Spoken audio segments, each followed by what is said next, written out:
በትክክል የነዚህ የእስራኤል ጠል ወይም ጸረ ጽዮናዊነት ያራመዳሉ የሚባሉ አረብ ሀገራት ዘዋሪ ኢራን ናት መባል ይችላል ይሄን ሐሳብ እርሶ እንዴት ያዩታል ሚሳኤል ከ10,000 እስከ 20,000 በቅርቡ አምርተን እስራኤልን ባንዴ መደምሰስ አለብን የሚሉ ናቸው እስራኤል ህልውና እንዳይዘልቅ በማድረግ የነዚህ ሀገራት ትርፍ ምንድነው ሊባል ይችላል ጠላቱን እየመገበ የሚዋጋ መከላከያ ኃይል እስካሁን አልሰማውም አላነበቡ ምን ያህል ቤተ እስራኤላውያን ናቸው አሉ የሚባሉት በኢትዮጵያም እዛም ካሉት ጋር ሲደመር ሰለሞን ነው ያቋቋሙ ስለዚህ መጀመሪያም የእስራኤልን መንግስት ያቋቋሙ በመጽሐፍ ቅዱስ ላይ ተጽፎ እንደሚገኘው እስራኤላውያን ናቸው የደህንነትና በተለይ የፖለቲካ ዘርፉ ላይም በእስራኤል በኩል የልምድ ልውውጥም ድጋፍም እንዳለ የታወቀችበትና ምድረበዳውን አረንጓዴ ያደረገችበት የጠብታ መስኖ በተመለከተ እዚህም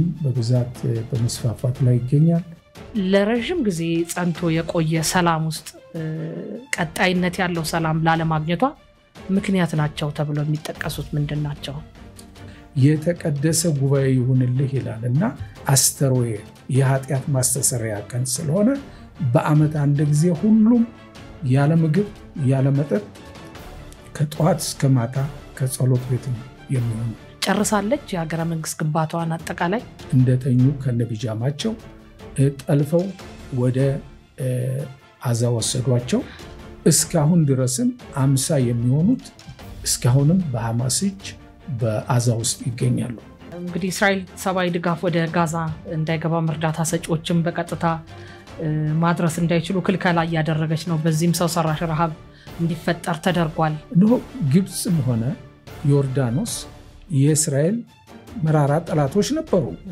እስራኤል የምታነጣጥረው ወታደራዊ ተቋሞችን ነው እስራኤል ይፋ ባታረገውም የኒውክሌር ባለቤት ናት ይባላልና ይሄ በትክክል ነው የኢትዮጵያን ድምጽ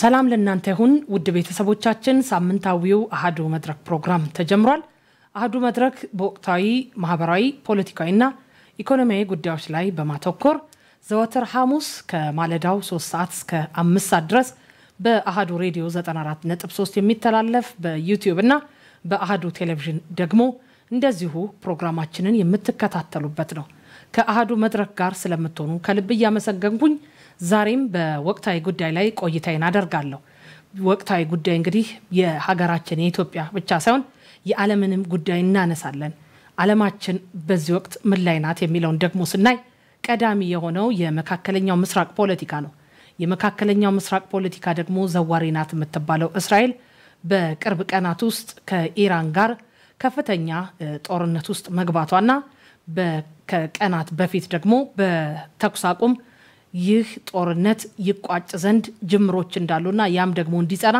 በብዙ መልኩ ግፊት እየተደረገ ይገኛል በእስራኤል ያለው የሰላም ሁኔታ በቀጠናው ሀገራት መካከል ያለው የሰፋ ልዩነት ከምን የመነጨ ነው በጋዛ በኩል ደግሞ ሐማስን የማጥቃት ሂደትና አንድ አመት ተኩል ያስቆጠረው ጦርነት መቋጫው ምን ይሆን በኢትዮጵያና በእስራኤል መካከል ያለው ግንኙነት ከቀደምት እስካሁን ጊዜ ድረስ ሂደቱ እንዴት ይታያል የሚለውና የእስራኤል በአፍሪካ ብሎም በኢትዮጵያ እየተከተለች ያለችውን ፖሊሲ ጉዳይ አንስቼ የዛሬ የአሃዱ መድረክ እንግዳ አድርጌ ደግሞ በኢትዮጵያ የእስራኤል አምባሳደር ዶክተር አብርሃም ንጉሴን ስቱዲዮ ጋብዣቸዋለሁ ዶክተር አብርሃምን ከልብ ያመሰግንኩኝ በቀጥታ ወደ ውይይቱ እናልፋለን ክቡር አምባሳደር ጥያቄና ክብሮ ስቱዲዮ ስለተገኙ ከልብ አመሰግናለሁ አመሰግናለሁ ቀድሜ በመግቢያ ስገልጽ እንደነበረው የኢትዮጵያና እስራኤል ግንኙነት በውጭ ግንኙነት በፖለቲካ በንግድና ምጣኔ ሀብት በትምህርት በመሰረተ ልማት በብዙ መልኩ የተሳሰረ ነውና የሁለቱ ሀገራት ግንኙነት ካለፉት ዘመናት እስካሁን በምን ላይ ነው ያለው ከሚለው እንጀምር። ሁለቱ ሀገሮች ከሌሎች ሀገሮች የዲፕሎማቲክ ግንኙነት ለየት የሚያደርገው የነዚህ ሁለት ሀገሮች የኢትዮጵያንና እስራኤልን ልዩ የሚያደርገው አንደኛ የረጅም ጊዜ ግንኙነት ነው በሁለቱ ህዝቦች መካከል። እስራኤልም ደግሞ በዘመናዊ መልክ ከተቋቋመች በኋላ በሁለቱም መንግስታት መካከልም ያለው ግንኙነት ደግሞ ልዩነት አለው። ለዚህ ልዩነት ሁለት መሰረታዊ የሆኑ ምሰሶዎች አሉ። አንደኛ እንደሚታወቀው ለኢትዮጵያ ኦርቶዶክስ ተዋሕዶ ቤተክርስቲያን ብቸኛዋ የአፍሪካ አህጉር ውስጥ የምትገኝ ኢትዮጵያ ናት ብዙ ንብረት በእስራኤል ሀገር ላይ ያላት። ይኸውም ከሰባት ያላነሱ አብያተ ክርስቲያናትና ገዳማት በኢየሩሳሌምና በዙሪያዋ ይገኛሉ። እነዚህንም አብያተ ክርስቲያናትና ገዳማት የሚያገለግሉ ካህናትም ሆነ መነኮሳት በዚያ በእስራኤል ሀገር ይገኛሉ። በየጊዜውም ደግሞ ምእመናን በልደትም ሆነ በትንሣኤ እንዲሁም ደግሞ ባዘቦትም ጊዜ በብዛት እየሄዱ ይጎበኛሉ።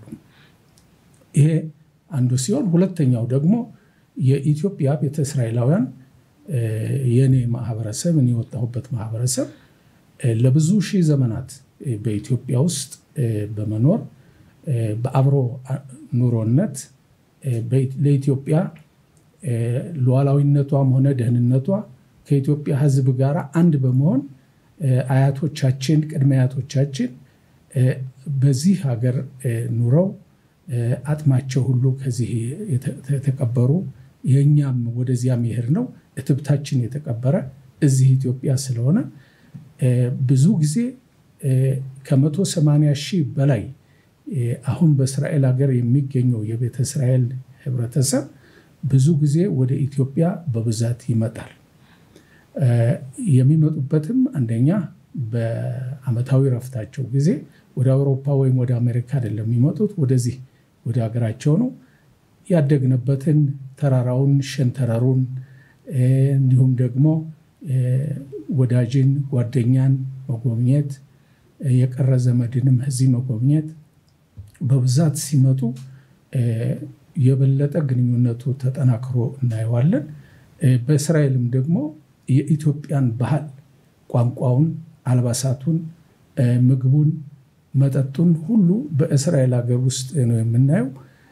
ትንሽቷን ኢትዮጵያ በእስራኤል ሀገር ላይ እያጠናከርን እንገኛለን። እንግዲህ ይሄ ሁለቱ ምሰሶች ዘመን የማይሽራቸው መንግስት የማይለውጣቸው ማለትም የመንግስት መለወጥ ቢለወጥ የማይለወጡ በጣም ጠንካራ የሆኑ ስር የሰደዱ በባህሉም በሃይማኖቱም በታሪኩም የተጠናከረ ወዳጅነት አለን። ከዚያም በመቀጠል በ1948 እስራኤል ከ2000 ዓመት ስደት በኋላ እንደገና ወደ ታሪኳ ቦታ ስትመሰረት በተባበሩት መንግስት እውቅና ሲሰጥ በኃይለ ሥላሴ ዘመነ መንግስት ሌሎች አገሮች በኃይለ ሥላሴ በንጉሱ ላይ ከፍተኛ ተጽዕኖም ቢሆንባቸው እንዲቃወሙ የእስራኤል መንግስት መመስረት እንዲቃወሙ በተለያዩ የአረብ ሀገራትም ሆነ የአፍሪካ ሀገሮች ተጽዕኖ ቢደረግም የግርማዊ ቀዳማዊ ኃይለ ሥላሴ አልተቃወሙም። ስለዚህ ይሄም ደግሞ አንዱ ታሪካዊ ፍቅራችን የሚያጠብቀው ነው።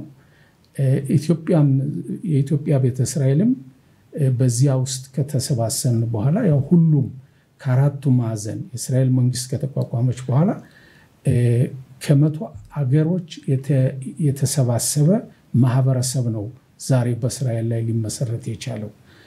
ምክንያቱም በነቢያትም በመጽሐፍ ቅዱስ እንደተጠቀሰው ከተበተናችሁበት እሰበስባችኋለሁ ወደ ገዛ አገራችሁም አመጣችኋለሁ ባለው በትንቢተ ሕዝቅኤል ምዕራፍ 34 ላይ እንደምናነበው በኢሳይያስም በትንቢተ ኢሳይያስ በትንቢተ ኤርምያስ ላይ ይህ ሕዝብ የተበተነው እንደሚሰበሰብ በነቢያት የተነገረው ቃሉ ፍጻሜ ላይ ደርሶ ዛሬ ከ100 አገር ተሰባስበን ከኢትዮጵያም ጭምርት ወደ ኢትዮጵያም የተበተነው ጭምርት ተሰባስበን ዛሬ በእስራኤል ሀገር ላይ ጠንካራውን በምጣኔ ሀብትም ሆነ በወታደራዊም ሆነ በማህበረሰብ በአንድነትም ሆነ ዲሞክራሲያዊ የሆነ መንግስት ተቋቁሞ በእስራኤል ሀገር አለ። ይህ ሁኔታ የኛ ከዚያ መኖር በሁለቱ አገሮች በኢትዮጵያና በእስራኤል ያለው ህያው ድልድይ በመሆን ይሄንን ጥንታዊውን ታሪክ በዘመናዊ መልክ እያጠናከርነው እንገኛለን። ግንኙነቱ በብዙ አውታር ነው ያለው። እዚህ በኤምባሲያችን ውስጥ በአራት መስመሮች እንሰራለን፣ በአራት መንገዶች። አንደኛ G2G ወይም መንግስት ለመንግስት ብለን የምንጠራው ሲሆን በሁለተኛ ደረጃ ደግሞ ፕራይቬት ኢንቨስተርስ ወይም የግል ሀብታሞች በኢትዮጵያ መጥተው በልማቱ እንዲሳተፉ፣ ሶስተኛ ደግሞ መንግስታዊ ያልሆኑ ግብረሰናይ ድርጅቶች በሰብአዊነት እርዳታን በዚህ በኢትዮጵያ በግብርናውም ሆነ በጤናው በትምህርቱ በምርምሩ ያካሂዳሉ። አራተኛው ደግሞ ህዝብ ለህዝብ ግንኙነት የምንለው ነው። መንግስት ለመንግስት በአንደኛው ደረጃ ስንሄድ መንግስት ለመንግስት በምንለው የምንሰራው ባይላተሪያል ወይም የሁለትዮሽ ግንኙነት ያለው ግንኙነት ነው። ምክንያቱም በዚህ ላይ የምናተኩረው ሌሎችንም ሶስቱንም ተከታታይ የአሰራር ስትራቴጂያችን መንገዶች የሚያጠናክረው ይሄ መንግስት ለመንግስት የምንለው መስመር ነው። በዚህ መንግስት ለመንግስት በሚለው መስመር ላይ በግራ ቀኙ በመንግስት ደረጃ ስምምነት የሚሰሩ ፕሮጀክቶች አሉ። በትምህርት፣ በጤና፣ በእርሻ እንዲሁም በተለያዩ በደህንነትም በተለያዩ ሁኔታዎች ላይ በቴክኖሎጂና በኢኖቬሽን በፈጠራ እና በቴክኖሎጂ በኩል የጋራ የሆነ የመንግስት ለመንግስት ፕሮጀክቶች አሉ። በተጨማሪ ደግሞ በመንግስት ለመንግስት ያለው ሁኔታ ደግሞ በዲፕሎማሲው ደረጃ በከፍተኛ ደረጃ ግንኙነት እንዲሆን ማድረግ ነው። ይሄውም በሚኒስትሮች ደረጃ ጉብኝት ማድረግ ነው። በሚኒስትሮች ደረጃ የሚደረገው ጉብኝት የሁሉንም ፍላጎትና ጥንካሬ የሚመራ ይሆናል ማለት ነው። በሚኒስትር ደረጃ እኔ ከመጣሁ እንግዲህ 9 ወሬ ነው። በዚህ ውስጥ የኃይል ማመንጫና የመሰረተ ልማት ሚኒስትር በእስራኤል ሀገር ብዙ የልማት አውታሮችን በዚያ ሚኒስትር ውስጥ የሚጠቃለሉ ናቸው። እንደ ውሃ፣ እንደ ኤሌክትሪክሲቲ እንዲሁም ደግሞ እንደ ማዕድን ቁፈራ ሌሎችንም ልማቶች ያቀፈ ስለሆነ ሚኒስትሩ ወደዚህ በመምጣት ወደ ኢትዮጵያ በመጎብኘት እዚህ አዲስ አበባ ላይ በኢትዮጵያና በእስራኤል መንግስት ስም የኢትዮጵያ የኃይል ማመንጫና የውሃ ሚኒስትር የእስራኤልም እንደዚሁ ሁለቱም በዚህ አዲስ አበባ ላይ ፊርማ ፈርመዋል። ምክንያቱም ስምምነት አድርገዋል ልማትን በተመለከተ። በየካቲት ወር ላይም እንደዚሁ ምክትል የውጭ ጉዳይ ሚኒስትሯ መጥታ ብዙ ውሳኔዎችን መንግስት ለመንግስት ስምምነት ሆኗል። ባለፈው ወር በመጋቢት ወር ላይ የውጭ ጉዳይ ሚኒስትር የኢትዮጵያ የውጭ ጉዳይ ሚኒስትር ክቡር ዶክተር ጌዲዮን ጢሞቴዎስ ከታላቅ ከብዙ ልኡካን ጋር የእሳቸው ጉብኝት የውጭ ጉዳይ ሚኒስትሩ ጉብኝት እጅግ በጣም ጥሩና ስኬታማ የሆነ ነበር። ከእስራኤል ከሚመለከታቸው ሚኒስትሮች ልማቱንም ሆነ ዲፕሎማሲውን ፖለቲካውንም ሆነ በተመለከተ ደህንነቱንም በተመለከተ ከሚመለከቷቸው ሚኒስትሮች ጋር ስብሰባ በማድረግ እስራኤል ስታርታፕ ኔሽን ወይም ደግሞ በዘመናዊ ቴክኖሎጂ ልማት የጀመረችባቸውን ተቋሞችን ሁሉ በመጎብኘት እሳቸውም ሆነ አብረዋቸው የሄዱት የልኡካን አባላት ብዙ ጉብኝት አድርገው ተመልሰናል። እኔም አብሬ ነበሩ። አሁን ባለፈው ግንቦት ወር መጀመሪያ ላይ የኛ የእስራኤል የውጭ ጉዳይ ሚኒስትር መጥተው ሰፋ ያለ ጉብኝት አድርገዋል። በዚህም ጉብኝታቸው ላይ ከውጭ ጉዳይ ሚኒስትር እና ከጠቅላይ ሚኒስትሩ ጋር በመገናኘት ብዙ ሀሳቦችን ተለዋውጠዋል። የውጭ ጉዳይ ሚኒስትሩ የእስራኤል ውጭ ጉዳይ ሚኒስትር ሲመጡ ከ30 በላይ የኩባንያ ኃላፊዎችን ፕራይቬት ኢንቨስተርስ የምንላቸውን እነሱን ይዘው መጥተው ነበር። በዚህም ሁኔታ ላይ በዚሁ አዲስ አበባ ላይ የኢትዮጵያና የእስራኤል የቢዝነስ ፎረም ተመስርቶ ተቋቁሞ የእስራኤል ብዙ ኢንቨስተሮች በተለያየ ፊልድ በእርሻው፣ በኢኖቬሽን እና ቴክኖሎጂ፣ በጤናው በኩል፣ በሳይበር፣ በተለያዩ መንገዶች ሁሉ ብዙ ካምፓኒዎች ከዚህ እየሰሩ ናቸው። እንደ ኢንቨስትመንት ቢሮ እንደተመዘገቡት ከ120 በላይ የሆኑ የእስራኤል ኩባንያዎች ዛሬ በኢትዮጵያ ውስጥ በተለያየ ልማት ስራ ላይ ተሰማርተው እናገኛለን።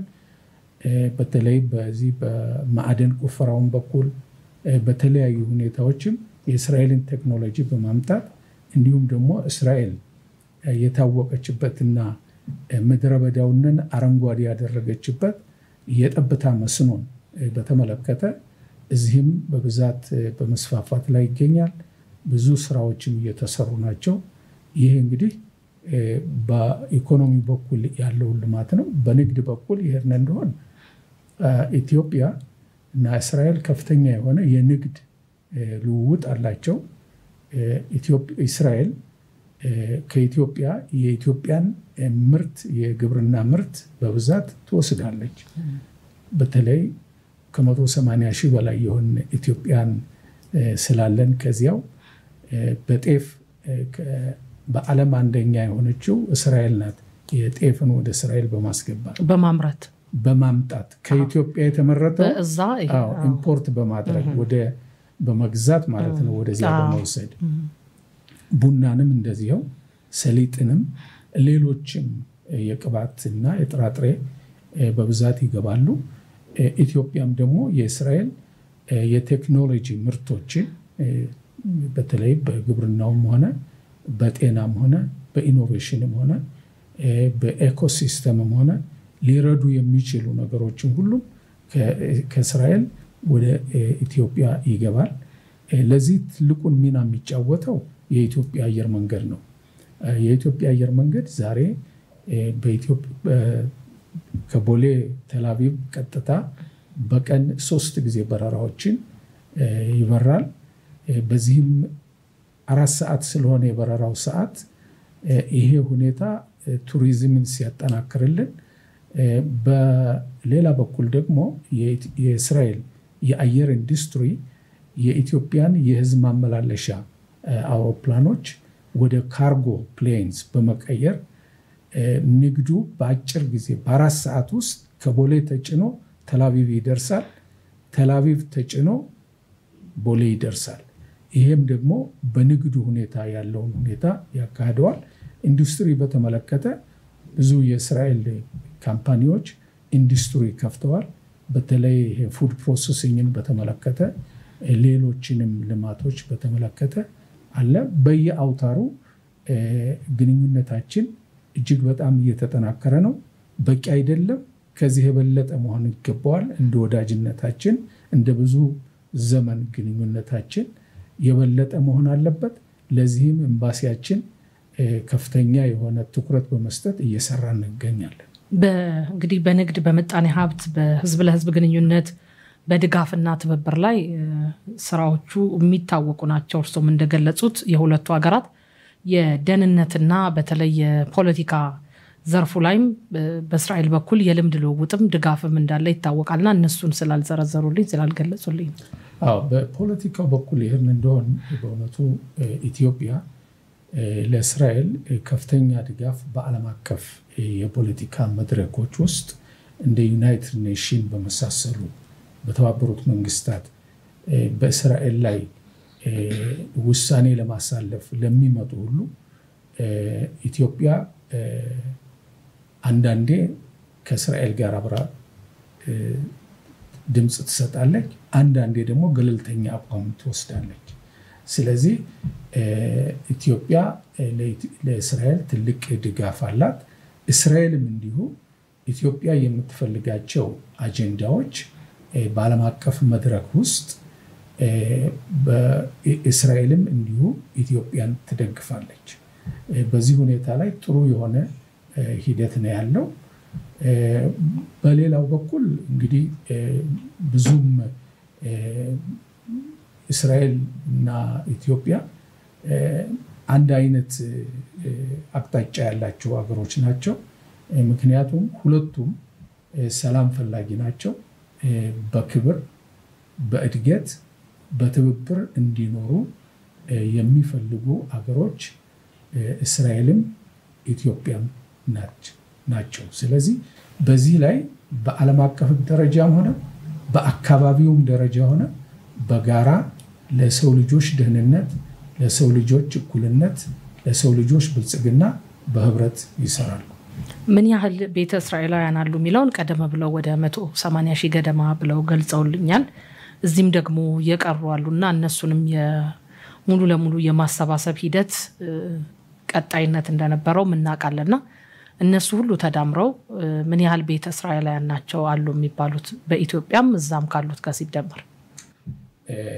በመሰረቱ በኢትዮጵያ ያሉ ወገኖቻችን አሉ።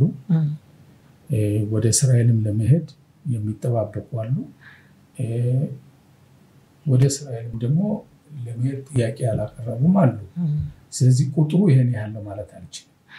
በመሰረቱ እዚያ የሄደው ያው በሲስተሙ በመዝገብ የተያዘ ስለሆነ በሀገሪቱም ደግሞ በየአመቱ የሚወጣ የስታቲስቲክ እንትን ስላለ ቢሮ የሚያወጣ ስላለ የተወለዱ ህፃናትንም የመጨመር ሁኔታ የሞቱትንም የመቀነስ ሁኔታ በየጊዜው ስላለ እዚህ ያለውን ማግኘቱ ቀላል ነው። እዚህ ግን ያለውን ሁኔታ ይሄ ነው ማለት አልችልም። ያው ብዙ እስራኤላውያን ወገኖቻችን ወደ እስራኤል ለመሄድ ከወገኖቻቸው ጋር ለመገናኘት የሚጠባበቁ ሁሉ እንዳለ አውቃለሁ። በአጠቃላይ በኢትዮጵያ ስንት አለ ለሚለው ግን ይሄ ነው ማለት አልችልም። እንግዲህ አምባሳደር የእስራኤል ከኢትዮጵያ ጋር ያላት ግንኙነት ሰፊ ነው። በዓለም የፖለቲካ ሂደትም ቀዳሚ ተጠቃሽ ሀገር ናት። ሀገሪቷን ሉዓላዊነቷን በማስከበር የዜጎቿን ደህንነት ለማረጋገጥ እንደዚሁ ደግሞ ከስር መሰረቷ ከቀደምት ዘመን አመሰራረቷ ጀምሮ ያላትን ስሪት አስቀጥሎ ለመሄድ ብዙ ትግሎችን ስታደርግ እንደነበር ይታወቃል እስካሁን ጊዜ ድረስና እስራኤል ከብዙ መልኩ በጠላትነት ይመለከቱኛል ሊያጠፉኝ ይፈልጋሉ ምትላቸው ኃይሎችና የሌላ ጎራ ተሰልፈዋል ብላ የምታስባቸው አካላት አሉና ለረጅም ጊዜ ጸንቶ የቆየ ሰላም ውስጥ ቀጣይነት ያለው ሰላም ላለማግኘቷ ምክንያት ናቸው ተብሎ የሚጠቀሱት ምንድናቸው? እንግዲህ ያው ቀደም ብዬ እንደተጠቀስኩት ከ2000 ዓመት ስደት በኋላ የእስራኤል ልጆች ከታሪካዊ ቦታችን ላይ እስራኤል ሀገር ላይ መንግስት የእስራኤል መንግስት ብቸኛዋ ከዓለም የእስራኤል መንግስት ተቋቁማለች። ይህም እስራኤል መንግስትም ስትቋቋም በተባበሩት መንግስታት እውቅና ተሰጥቷት የተቋቋመች መንግስት ናት። በዚህ ሁኔታ ላይ እንግዲህ ህዝቧን በማሰባሰብና ምድረ በዳውን በማልማት ደህንነቷን ለመጠበቅ ኃይሏንም በማጠናከር ላይ ትገኛለች፣ ስትገኝ ቆይታለች። ይሄን እውን ያልተቀበሉ ማለትም የእስራኤልን ህልውና በመካከለኛው ምስራቅ ላይ በእስራኤል አገር ላይ መመስረቷን የማይደግፉ ክፍሎች ገና ከመጀመሪያ አንስተው ሊያጠፏት በተከታታይ ጦርነት ይከፍቱ ነበር። ለታሪክ ያህል ለማስታወስ ያህል በ1949 በ1948 ተቋቁማ በ1949 ሁሉም የአረብ ሀገሮች ብዙዎቹ በአንድ ላይ በመጣመር ገና እንቡጥ የሆነችውን ገና ጀማሪ የሆነችውን ገና አዲስ የሆነችውን መንግስት ጨፍልቀው ለማጥፋት ተነሱ። እስራኤል አሸነፈች። እንደገናም በ1967 የስድስቱ ቀን ጦርነት የሚባለው እንደዚሁም 7 የአረብ ሀገራት እንደዚሁ ባልተዘጋጀ ሁኔታ መጥተው እስራኤልን ለማጥፋት ሙከራ ተደረገ። አሁንም ቢሆን እስራኤል አሸንፋ እንዲያውም ሌሎችን ታሪካዊ ቦታዎቿን ወደሷ ልትጠቀልል ይችላለች ጦርነቱን በማሸነፍ።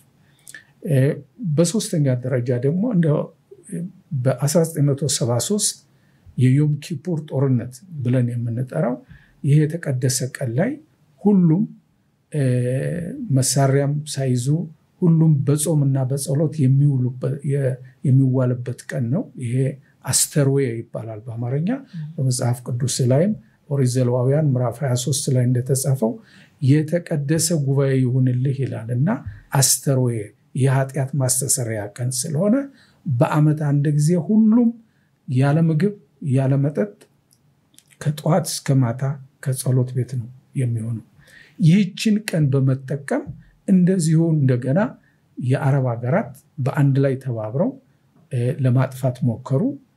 ከዚያ ከጸሎት ቤት ተነስቶ ሰው መሳሪያ አንስቶ በባዶ ሆዱ በጾም እንደገና እስራኤል አሁንም ልታሸንፍ ችላለች።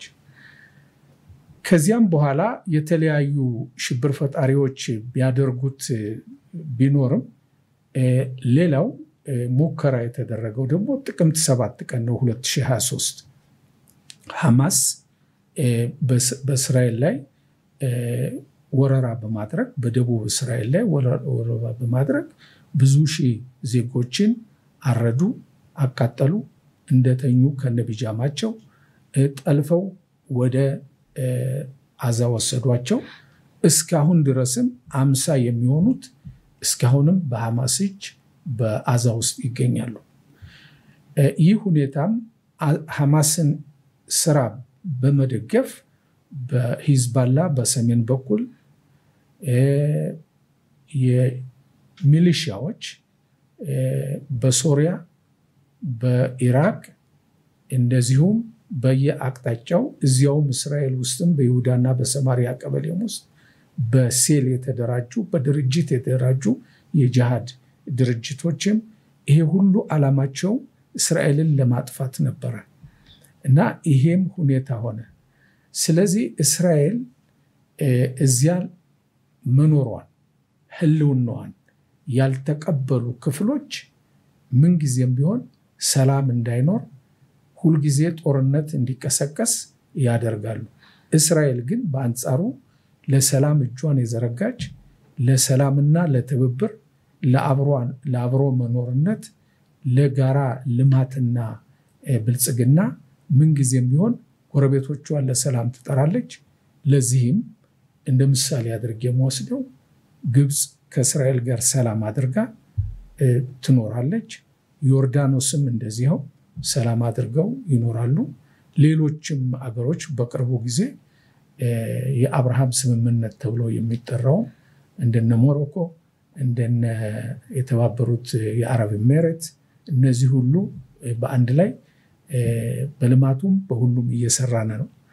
ተስፋችን ሌሎችም የእስራኤልን ህልውና አምነው ተቀብለው በሊባኖስም በሶሪያም እንዲሁም በሌሎችም አቅጣጫ ሰላም ይሆናል ብለን እናምናለን።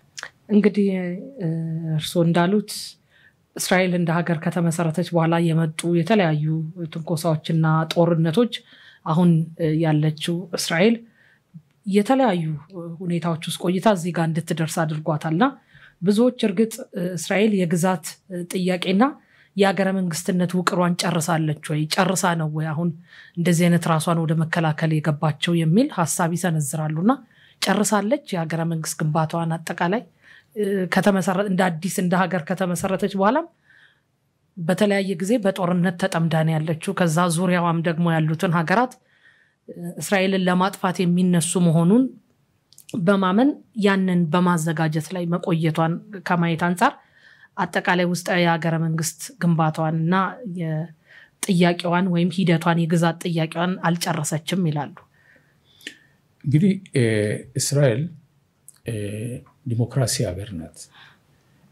በዲሞክራሲ አገዛዟ መንግስታዊ አገዛዙ ፓርላሜንታሪ የሆነ ዲሞክራሲ ያለበት አሰራር ነው።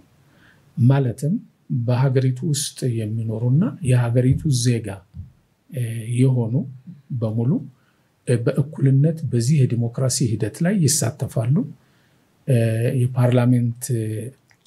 ፓርላሜንቱ የበላይ አካል ሲሆን ከፓርላሜንቱም መንግስት አለ። ከመንግስትም አንፃር ደግሞ ፍርድ ቤት ጠንካራ የሆነ የሊጋል ሲስተም ወይም ፍርድ ቤት ያላት አገር ናት።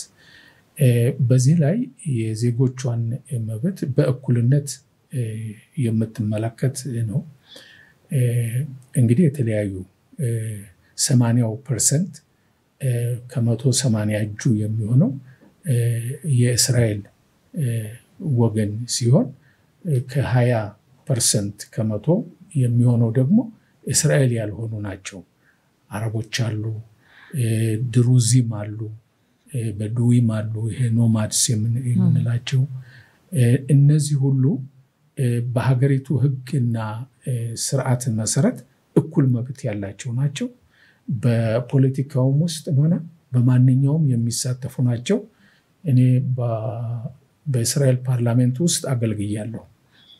ባገለገልኩበት ጊዜ በፓርላሜንት ውስጥ ስናገለግል አብረን ከአረቦችም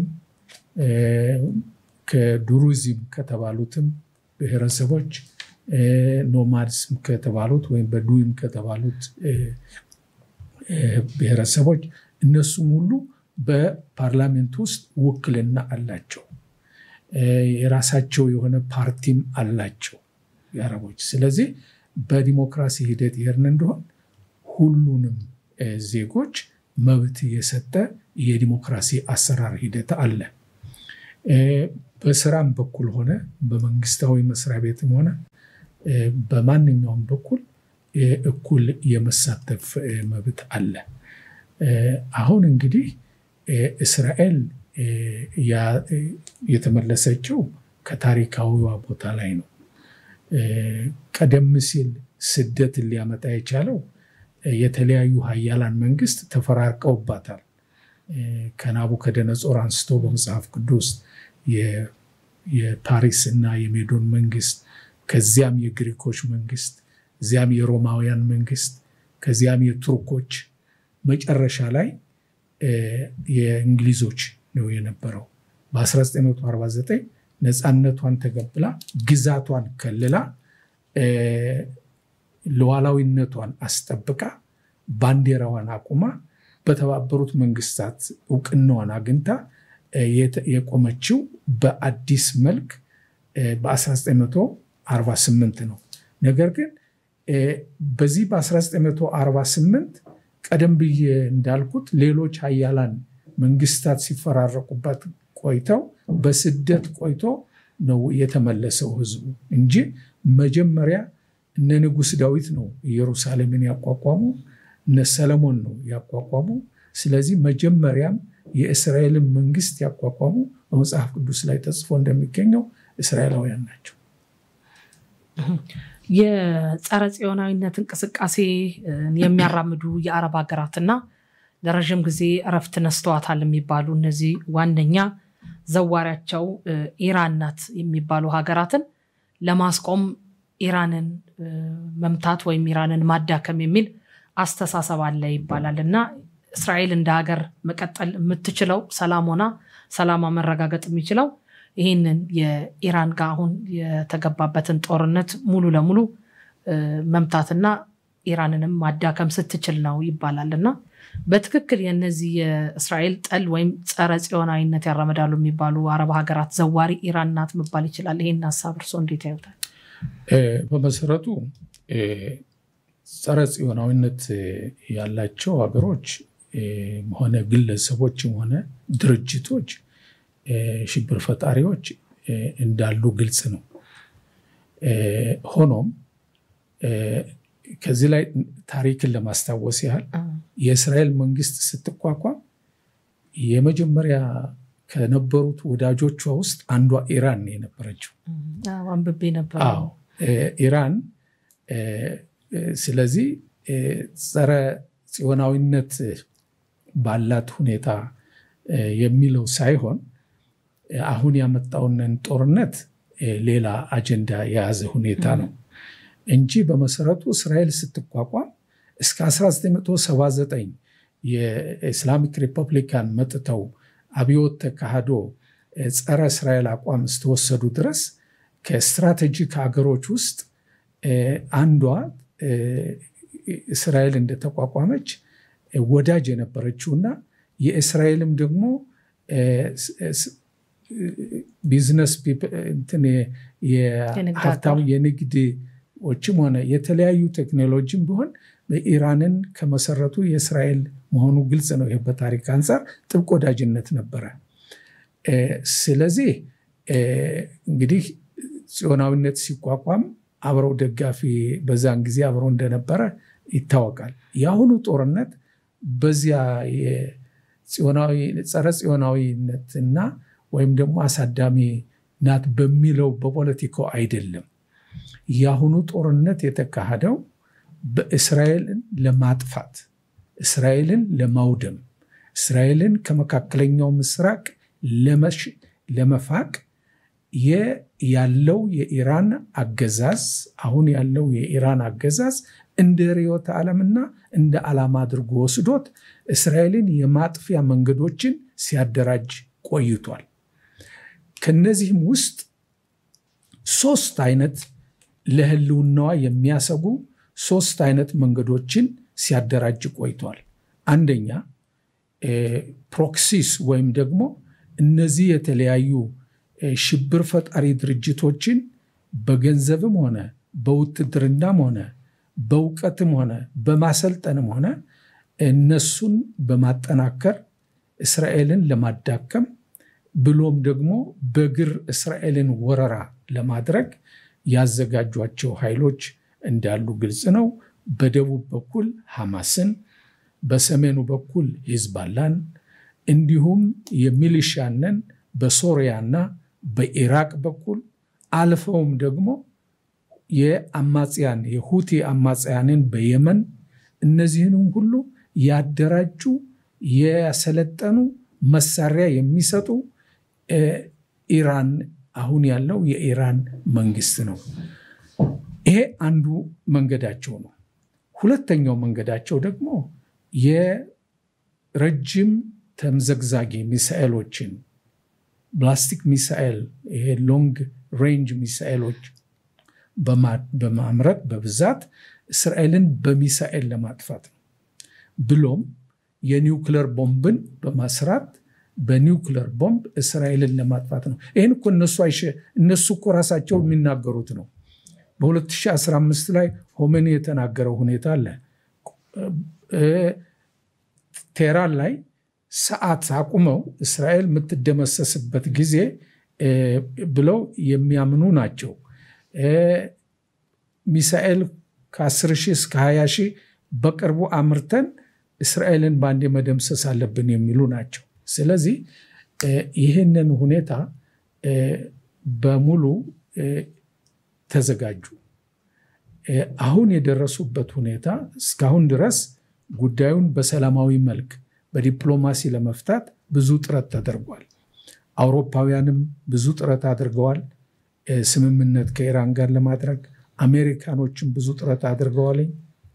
ስለዚህ እስራኤልም በዚህ ሁኔታ ላይ ታግሳ ቆይታለች።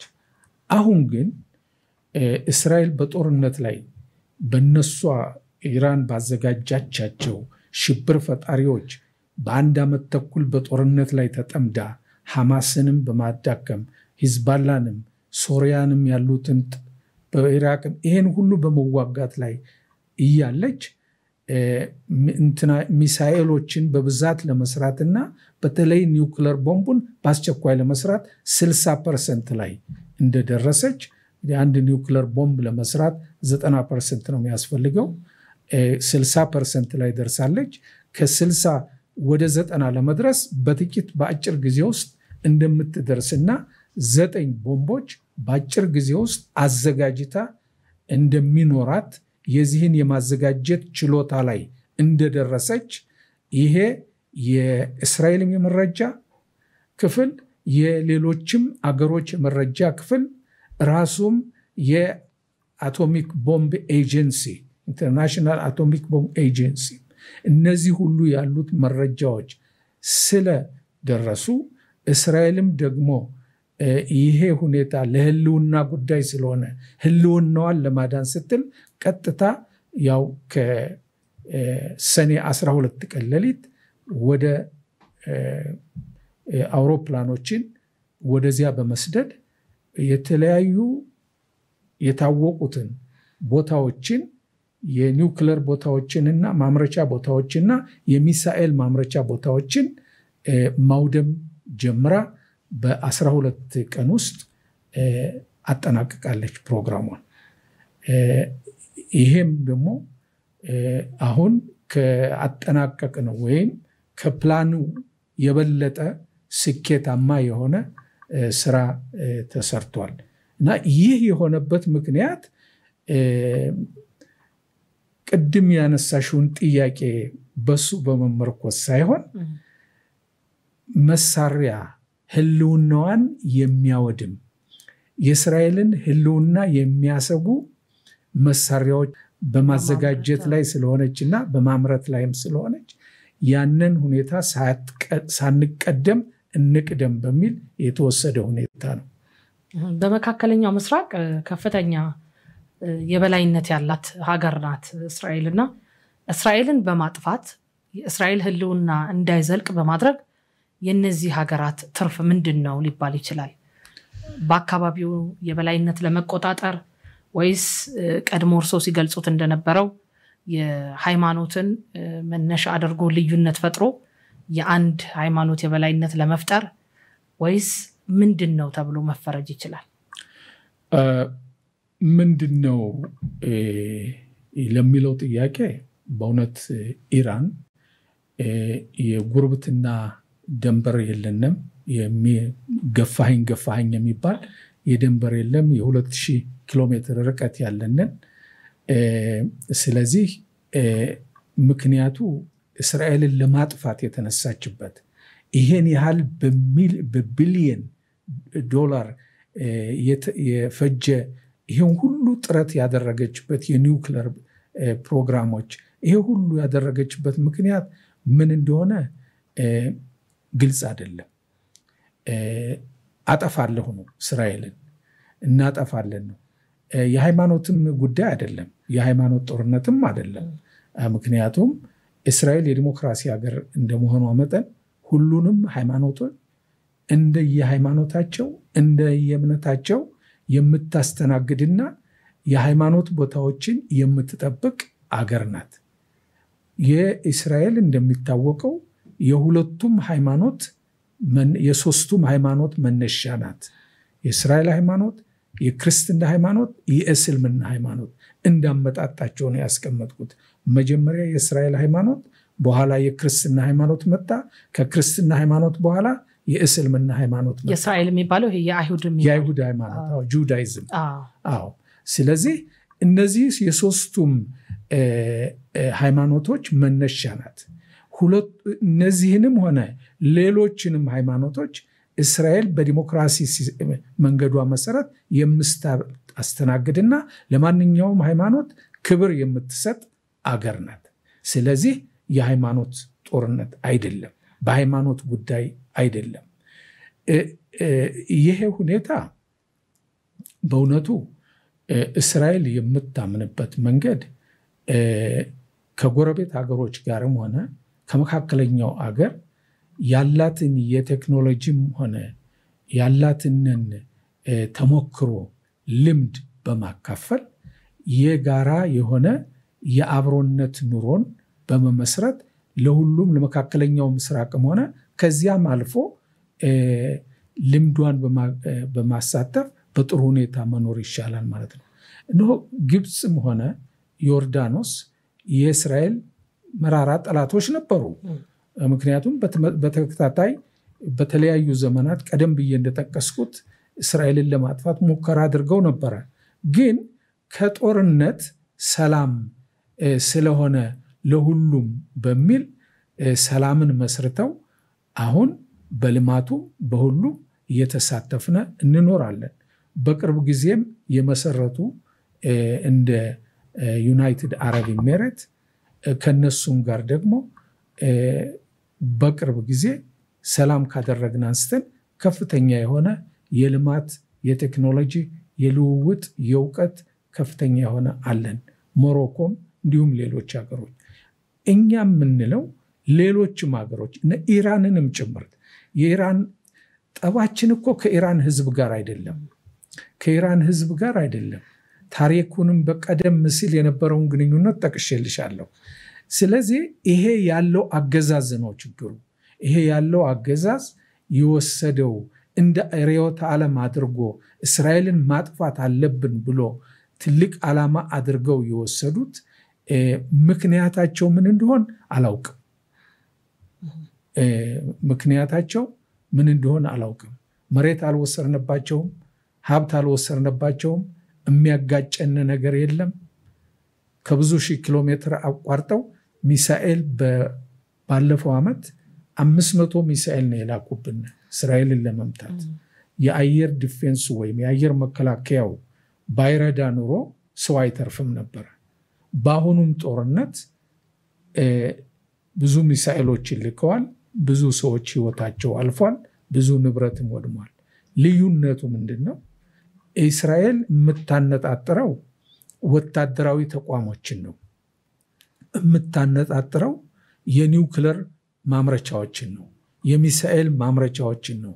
እንዲሁም ደግሞ ኒውክለርን በመስራት በኩል የኒውክለር ቦምብ በመስራት በኩል ልዩ ዕውቀት ያላቸውንም ግለሰቦች ወይም ሳይንቲስቶች አነጣጥራለች።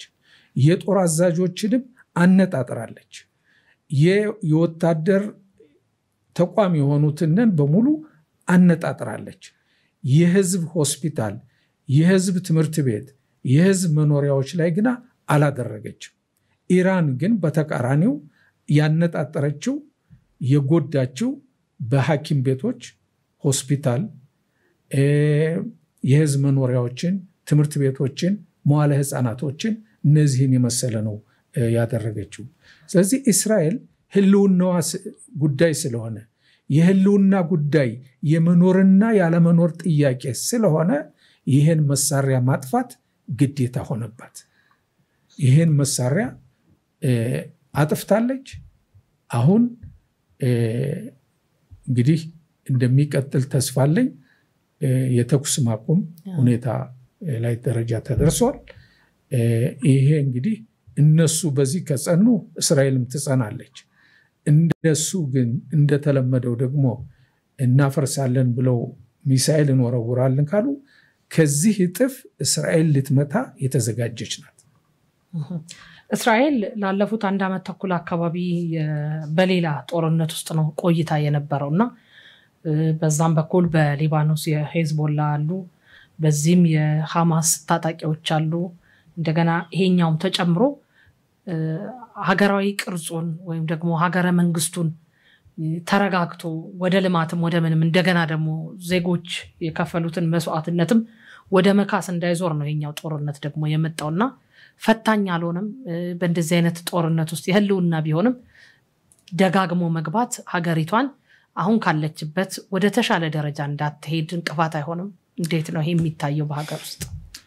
በጦርነት ምን ጊዜም ቢሆን ትርፍ የለም። በጦርነት ክሳራ ነው ያለው። በሰላም ትርፍ አለ፣ ብልጽግና አለ፣ እድገት አለ። ነገር ግን ከእድገትም ከብልጽግናም የሚቀድመው ህልውና ነው። ህልውና ከሌለ እነዚያ ነገሮች ላይ መድረስ አይቻልም። እስራኤል የምታካሄደው ጦርነት የህልውና ጦርነት ነው። የመኖርና ያለመኖር ነው። ጥቅምት 7 የሐማስ ድርጅት ይሄ ሁሉ ያስተባበረችው ኢራን ናት። ኢራን የዓለም አቀፍ ሽብር ፈጠራን የምታደራጅ የምትረዳ የምትል መንግስት ናት። ስለዚህ ሐማስንም ያደራጀች እሷ ናት። ሂዝባላንም ሌሎችንም ሁቲ አማጽያን ሁቲንም ከየመን እነዚህ ሁሉ በእስራኤል ላይ ጥቃት የሚያደርሱት በእሷ አስተባባሪነትና ረዳትነት ነው። ስለዚህ ይሄ የህልውና ጉዳይ ነው። እስራኤላውያን በደቡብ በኩል ከተኙት በሌሊት ነው ሐማስ የወረረው ወሮ የመጣው። ይሄ ሐማስ ለምን እዚህ ደረጃ ላይ ሊደርስ ቻለ? እስራኤል የራሳቸውን በራሳቸው መግዛት፣ ማስተዳደር፣ መምራት እንዲችሉ በ2025 በራሷ ፈቃድ ባንድዮሽ ገጽ ብቻ ነው ለቃ የወጣቸው። ነገር ግን እነሱ ትምህርት ቤት በመገንባት ሐኪም ቤት በመገንባት ሃይቴክ በመገንባት ግብርናን በማስፋፋት ፈንታ ምንድነው ያደረጉት? ዋሻ ሰው ሰራሽ ዋሻዎችን ብዙ ሚሊያርድ ዶላርን በማውጣት ያንን ሁኔታ ቢሊየንስ በማውጣት ብዙ ዋሻዎችን መቆፈርና መገንባት አመጣ። ሮኬቶችን በመስራት የእስራኤል ከተማ መደብደብ ሆነ። ይሄ ሁኔታ እንግዲህ ይሄን ሁሉ እርዳታ ሐማስ ያገኘው ሂዝባላም ይሄን ሁሉ ሚሳኤል ያዘጋጀው እስራኤልን ለመደብደብ ኢራን ናት። ይሄ የታወቀ ነገር ነው። ስለዚህ እስራኤል ቀደም ብዬ እንደጠቀሱት ከሶስቱ ስትራቴጂዋ አንዱ ፕሮክሲስ ወይም እነዚህን ሽብር ፈጣሪ ማጠናከርና እስራኤልን መደምሰስ ነው። በግር ገብተው እስራኤልን እንዲያጠፉ ነው። እነሱ በበላይ በሰማይ በሚሳኤል ሊመጡ ነው። ይሄ ሁሉ ያለ ሁኔታ ነው። ስለዚህ የምታካሄደው ጦርነት ሰላም ቢሆን እድገት ቢሆን ትርፍ ቢሆን ማንኛውም ሀገር ማንኛውም ህዝብ የሚደግፈው ነው። ግን እስራኤላን እኮ ከተኙት ነው እኮ የታረዱት። ከተኙት እኮ ነው ከነቢጃማቸው በሳት ያቃጠሏቸው። ከነቢጃማቸው እኮ ነው ጠልፈው ወደ አግተው የወሰዷቸው በአዛ ውስጥ። ስለዚህ ይሄ ነው እኮ ይሄን ነገር ያመጣው እንጂ እስራኤል አይደለም የጀመረችው። የዚህ 1 ዓመት ተኩሉን ጦርነት እነሱ ናቸው የጀመሩ። በኋላም በሰሜኑ በኩልም ሂዝባላ ሐማስን ለመርዳት መወርወር ያመጣ ሂዝባላ ነው። እስራኤል መከላከል ነው ያደረገችው። በብዙ ሺህ የሚቆጠሩ የእስራኤል ዜጎች በሀገሪቱ ውስጥ ስደተኛ ሆነው እስካሁን አሉ። ይሄንን ያደረጉ እንግዲህ ኢራን ያዘጋጀቻቸው እነዚህ ሽብር ፈጣሪ ድርጅቶች ናቸው ያስታጠቀቻቸው። እንግዲህ ከእስራኤልን ከማጥፋት ካሉት ፕሮግራሞቿ አንዱ ነበር ይሄ ሁኔታ። ከተገደሉት ውጭ እንግዲህ አምባሳደር ከሐማስ ጋር ለሚደረገው ጦርነት ጠቅላይ ሚኒስትር ቤንያሚን ኔታንያሁ ግፊቱ ወደ ጦርነት እንዲያመራ ያደረጉት ፖለቲካዊ ጫናውን ለማዳፈን ነው የሚሉ የውጭ ተንታኞች ተቺዎች አሉና ታጋቾችን ከሐማስ ጋር በመደራደር ማስለቀቅ ይቻል ነበር፣ የሞተው ደግሞ በሌላ መልኩ ዋጋ ማስከፈል ይቻል ነበር፣ ይሄ ሁሉ ጦርነት አላስፈላጊ ነው የሚሉ አሉ። እርሶ ይሄንን እንዴት ያዩታል? ሀገሩ እስራኤል በትክክል በድርድር ማስለቀቅ የምትችልበትን እድል ትታ ነው ወደ ጦርነት የገባቸው? ገፊ ምክንያቶች ወደዛ የኃይል እርምጃ ለመግባት ምን ነበሩ? እስራኤል መጀመሪያ የወሰደችው እርምጃ በሰላም ልቀቁልን ነው። ዞር ብለን ወደ ኋላ ስንመለከት እስራኤል ወታደሩ ወዲያውኑ አልገባም። ብዙ ጊዜ ቆይቶ ነው የገባው ወታደሩ። በዚያው ቀን ገብቶ አየር ኃይሉም ሁሉም ማድረግ ይቻል ነበር። ነገር ግን በመጀመሪያ ደረጃ የታገቱትን 251 የታገቱትን በሰላም እንዲለቁ ተጠይቀዋል። እምቢ አሉ፣ አንለቅም አሉ። በዚህ ሂደት ላይ እንግዲህ መከላከያ ኃይሉ ያመነው ይሄ ፖለቲካ ጉዳይ አይደለም። አንዳንድ ሰዎች እንዲህ ይላሉ የሚለው ሁኔታ ከሁሉ በፊት ከፖለቲካም ሆነ ከሌላም ሁኔታዎች በፊት የህልውና ጉዳይ ነው የሚቀድመው። ስለዚህ የሀገሪቱ ህልውና ነው። ሰዎች ተይዘው መሄዳቸው ይሄ ፖለቲካ አይደለም፣ ግልጽ ነው። ሰዎች መገደላቸው ይሄ ሁኔታ ነው። ተሎ አይደለም እርምጃ የተወሰደው። በድርድር ሰዎችን ለማምጣት ሙከራ ተደርጓል። ነገር ግን ሐማስ አሻፈረኝ አይሞከራትም አለ። በዚህ ሁኔታ ላይ መከላከያ ኃይል መግባቱ ግዴታ ሆነ ዜጎችን ለማስመለስ። በዚህም ሂደት ላይ በድርድር በወታደር ተጽዕኖ ምክንያት በሐማስ በመስማማቱ ከ196 አካባቢ የሚሆኑት ወደ እስራኤል በስምምነት ተመልሰዋል። በህይወትም ያሉ በህይወትም የሌሉ። ከዚያም ባለፈው ጊዜም ደግሞ ለ41 ቀን ያህል የተኩስ ማቆም ስምምነት ተደርጎ የተለቀቁ ከ35 ያላነሱ ተለቀዋል። በወታደራዊ እርምጃም ደግሞ ሚሊታሪ ኦፕሬሽን በሆነ መንገድም ደግሞ የተለቀቁም ይወጡም አሉ። አሁን ከጥቂት ቀን በፊትም 3 አስከሬኖች በውትድርናው ኦፕሬሽን በኩል ሊመጡ ችለዋል ወደ እስራኤል እና በእስራኤል መካነ መቃብር ሊቀበሩ ችለዋል። እና እስራኤል ቅድሚያ የምትወስደው በድርድር መፍትሄው ነው። አሁንም ቢሆን ሐማስ መደራደር ከፈለገ የቀሩትን 50ዎችን በድርድር እስራኤል እንዲለቅ እስራኤል ምንጊዜም አሜሪካም እስራኤልም ለዚህ ድርድር ጥረት እያደረጉ ነው። አደራዳሪ ሀገሮችም አሉ። አሜሪካ፣ ግብፅ፣ ኳታር እንደነዚህ የመሰሉ ሀገሮች። ግን ሐማስ አሁንም አሻፈረኝ እንዳለ ነው ያለው። ስለዚህ ወታደራዊ ተጽዕኖ ማድረጉ አስፈላጊ ነው ብሎ ስለታመነበት ውጤትም ስለተገኘበት በዚህ ሁኔታ ላይ ነው ሐማስ ላይ አዛ ላይ ወይም ጋዛ ላይ ያለው ጦርነት በሐማስ እምቢተኝነት ነው እንጂ በድርድር የሚለቅ ከሆነ እስራኤል ጦርነቱን ፈልገው አይደለም።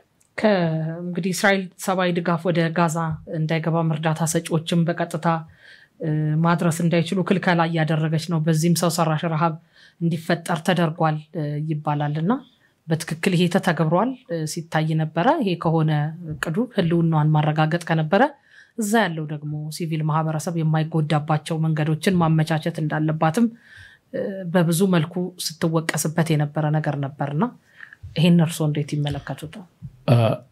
የእስራኤል መከላከያ ኃይል ከዓለም እጅግ በጣም ሰብአዊ የሆነ መከላከያ ኃይል ነው።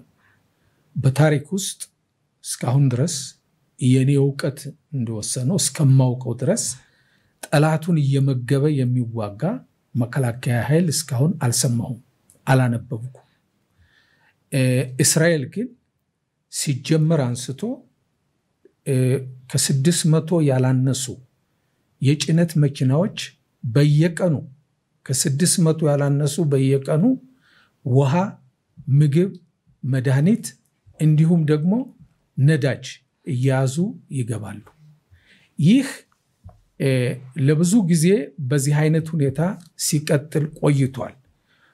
አሁን ለቅርብ ጊዜ ባለፈው በተደረገው ስምምነት ወዲህ ከ41 ቀን የተኩስ ስምምነት ወዲህ ሐማስ ይሄ ሁኔታ ይሄን የሚያገባውን እርዳታ በየጊዜው የሚቀበለውና የሚወስደው ይሄን 600 ጭነት መኪና ሐማስ ነው፣ በሐማስ ቁጥጥር ስር ነው። በዚህ ሁኔታ ላይ ለሰዎች በውድ እየሸጠ በጎድን መሳሪያ እየገዛ እስራኤልን ጦርነቱን መቀጠል ጀመረ። ስለዚህ እርዳታው ለሰዎች እንዲገባ እስራኤል የምታምንበት ሁኔታ ነው። ምክንያቱም በጦርነቱ ውስጥ የማይሳተፉ በዚህ በራብ መቀጣት የለባቸውም። ይሄንም በመመልከት ነው ከመጀመሪያ አንስታ የእስራኤል መንግስት 600 በየቀኑ ጭነት መኪናዎች እየገቡ የቆዩት። አሁን ምንድነው የተደረገው? ሐማስ እንዳይወስደው በግብረሰናይ ድርጅቶች ሁማኒታሪያን ድርጅቶች በኩል በተለይ በብዛት አውሮፓውያንና አሜሪካኖች ናቸው። በእነሱ በኩል ለህዝቡ እርዳታ እየገባ ነው። የማከፋፈያ ጣቢያዎች አሉ። በእነዚህ የማከፋፈያ ጣቢያዎች ላይ ህዝቡ ራሱ እየመጣ እርዳታውን ራሱ እየተቀበለ ይዞ ይሄዳል ማለት ነው። ሐማስ ግን እንዳይወስዱ ተኩስም የከፈተባቸው አለ። እንዳይወስዱ ብዙ እንትን ያለው። ስለዚህ አሁንም ቢሆን እርዳታ እየተከፋፈለ ነው፣ እርዳታ እየተሰጠ ነው። ልዩነቱ ምንድነው? ሐማስ አይደለም አሁን እርዳታውን የሚቆጣጠረው፣ የዓለም አቀፍ ሰብአዊ ድርጅቶች ናቸው። በተባበሩት መንግስታትም ሆነ በአሜሪካን በሌሎችም አገሮች በተባበሩት መንግስታት አስተባባሪነት እነዚህ የማከፋፈያ ጣቢያዎች ቀጥታ ለህዝቡ ያከፋፍላሉ። ሰዎች መጥተው ራሳቸው ለቤተሰባቸው ይገባቸዋል የተባሉትን እያዙ ይሄዳሉ እንጂ ለፊት የሐማስ ሽብር ፈጣሪ ድርጅቶች ተረክቦ እሱ ማትረፊያ አያደርገው። ይሄ ነው ልዩነቱ እንጂ እርዳታ ዛሬም ይገባል። የጋዛ ሰዎችም እርዳታ እያገኙ ናቸው። የእስራኤል ዓላማ ሐማስና አጋሮቹን ወደፊት ስጋት ወደማይሆኑበት ደረጃ ማድረስ ነው ቢባልም አዳዲስ ሰፈራዎችን እያደረገች እንንም የማስቀጠል ዓላማ አላት የሚሉ ዘገባዎችም ሪፖርቶችም አሉና ይሄ ባለም አቀፍ ሕግ አንፃር ደግሞ አያስኬድም የሚሉ በሌላ ወገን ደግሞ ተጻራሪ ሆነው የሚቆሙ አሉና ሐማስን ከሆነ ሐማስን ጠፍቶ ሰላማዊ ግንኙነት ከፍልስጤም ጋር መስረታ እንደ ቀድሞ የምትቀጥልበትን መንገድ መከተል አማራጭ ሆኖ ሳለ ሰፈራው ምን አስፈለገ የሚሉ መከራከሪያዎች አሉ። ሰፈራ የሚለው ሁኔታ አሉባልታ ነው። እነዚህ በዓለም አቀፍ ደረጃ የዜና ምንጮች የሚያባኩት ነገር ይሄ ዝም ብሎ አሉባልታ ነው። እስራኤል እኮ በራሷ ፈቃድ ማንም ሳያስገድዳት የነበሩትን ሰፈራዎች ሁሉ አፍርሳ የነበረውን ልማት ሁሉ አፍርሳ አስከሬን እንኳ ከመቃብር አውጥታ የለቀቀች አገር ናት። ማንም ሳያስገድዳት በራሷ ፈቃድ ይሄውላችሁ ብላ ሰጣ የወጣች አገር ናት። እንደገና ወደ ሰፈራ የምትሄድበት ምክንያት የለም። እኔ የማውቀው የዓለም አቀፍ የሚዲያ የሚያባኩትን ሳይሆን የመንግስቱን ፖሊሲ ነው። የመንግስቱ ፖሊሲ ምንድነው? የእስራኤል ፖሊሲ ወደ ጋዛ ጦርነት ወታደሩ የገባበት 3 ዓላማዎችን ይዞ ነው። አንደኛ የታገቱትን የእስራኤል ዜጎች ማስመለስ። ሁለተኛ ሐማስ ለወደፊቱ ለእስራኤል ሆነ ለእስራኤላውያን ደህንነት ስጋት ስለሚሆን ሐማስን ወታደራዊውንም ሆነ መንግስታዊ ተቋሙን እና ሐማስን መደምሰስ። በሶስተኛ ደረጃ ደግሞ አስተማማኝ ለወደፊቱ አስተማማኝ የሆነ የደህንነት መዋቅር በደቡባ እስራኤል መመስረት ነው። እነዚህ 3ቱ ዓላማዎች ገና አልተሳኩም። የታገቱትን በማስለቀቅ በኩል እስካሁን ድረስ ገና 50 እንደተያዙ ናቸው። ሐማስ እስካሁን ድረስ አልተደመሰሰም። ስለዚህ ሐማስ ካልተደመሰሰ ደግሞ አስተማማኙ የደህንነት ሁኔታ ሊቋቋም አይችልም ማለት ነው። ስለዚህ እስራኤል እነዚህን 3ቱን ዓላማዎች እስከምታሳካ ድረስ ትቀጥላለች። ከዚያ በኋላ እነዚህ 3 ዓላማዎች ከተሳኩ በኋላ ግን ከጋዛ ምንም የሆነ ፍላጎት የላትም። ራሷ ለቃ የወጣችበት ሁኔታና ለጋዛውያን ሰጥታ የወጣችበት ሁኔታ ነው።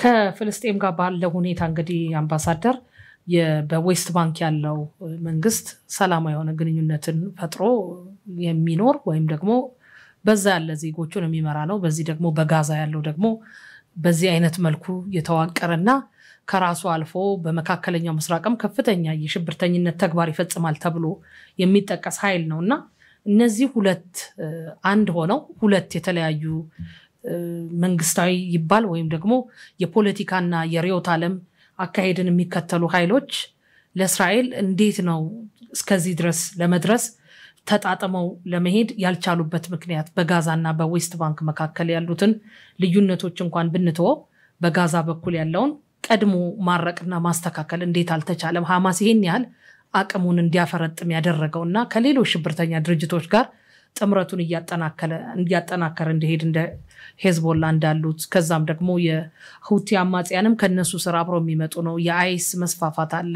በምስራቅ አፍሪካ እስከሚዘረጋው የአልሸባብ ክንፍ ድረስ የሚገናኙ ናቸውና ከመካከለኛው ምስራቅ እስከ አፍሪካ ቀንድ ድረስ የተዘረጋ መረብ ያለው ነውና ባላት የደህንነት ባላት የወታደራዊ ቁመና ባላት የሀገረ መንግስት ቅርጽና ከሌሎች ሀገራት ጋር ባላት ግንኙነት መሰረት ይሄን ቡድን ማዳከም እንዴት አልቻለችም ነበር እስከዛሬ ድረስና ይሄን ያህል ገንግኖ ድንበር ጥሶ ሉዓላዊ ግዛት ጥሶ ገብቶ ጥቃት እስኪፈጽም ድረስ እንዴት ነው በዚህ መልኩ ሊገለጥ ያልቻለው የሚለው መልስ የሚፈልግ ነው። የተመጣበትን መንገድ ለማወቅ ነው። እንግዲህ ተጨባጭውን ሁኔታ ስንመለከተው እስራኤል በ1963-64 ይቅርታ 93-94 እስራኤል የኦስሎ አግሪመንትን ከፓለስቲኒያን ድርጅት ጋር ከፒኤልኦ ጋር የኦስሎ ስምምነት ተደርጎ የይሁዳና የሰማሪያ ቀበሌ ያሉ ከተማዎችን እንደነ ረማላ እንደነ ቤተልሔም ሌሎችም ከተማዎችን ያሪኮን እነዚህን ሁሉ ጋዛንም እንደዚሁ በፓለስቲኒያን የራስ ገዝ አገዛዝ በኦስሎ ስምምነት መሰረት እነሱ በኃላፊነት ራሳቸውን በራሳቸው እንዲያስተዳደሩ የራሳቸውን በራሳቸው እንዲመሩ በስምምነቱ መሰረት የእስራኤል መከላከያ ለቆ ወጣ። እነሱ ያዙ። ጋዛንም እኮ መጀመሪያ ይዘው የነበሩ እነሱ ነው የነበሩ። በኋላ በ2007 ላይ የምርጫ አድርገው ሐማስ አድርጎ የፒኤልኦችን ሰዎች በሙሉ እንዲባረሩ አድርገው ይሄ እንግዲህ በእነሱ መካከል ያለ ግጭት በእነሱ ያለ የፖለቲካ ግጭት ሁኔታ ነውና ሐማስ በጋዛ ላይ ከፍተኛ ቁጥጥር ሊኖረው ቻለ። የአቡ ማዘን ድርጅት ደግሞ በይሁዳና በሰማሪያ ያለውን ሊይዝ ቻለ። ለምን አብረው አይሄዱም? ይሄ እነሱ ጉዳይ ነው። እስራኤል ከዚህ ውስጥ የገባችበት ሁኔታ አይደለም፣ የምትገባበት ሁኔታ ጉዳይ አይደለም። ስለዚህ እስራኤል በኦስሎም ስምምነት መሰረት ጋዛ ውስጥ ገቡ። እስራኤልም ወታደራዋን ኃይሏን በ2005 በራሷ ፈቃድ አወጣች። በ2007 እርስ በርሳቸው ምርጫ ብለው ሐማስ ገለበጠ ያዘ። ሐማስ ከዚያን ጊዜ ጀምሮ ብዙ ጊዜ ለእስራኤል ሰላምን አልሰጠም። ይሄ ሁኔታ ላይ ስንመለከተው እንግዲህ ይሄ በራሳቸው ከአንድ ላይ ሆኖ የመሄድ ያለ መሄድ የነሱ ጉዳይ ነው። ምክንያቱም ራስ በራሳቸው ተስማምተው የመሄድ ያለ ሁኔታ ነው። እስራኤል በዚህ ውስጥ ገብታ የምታደርገው ነገር የለም።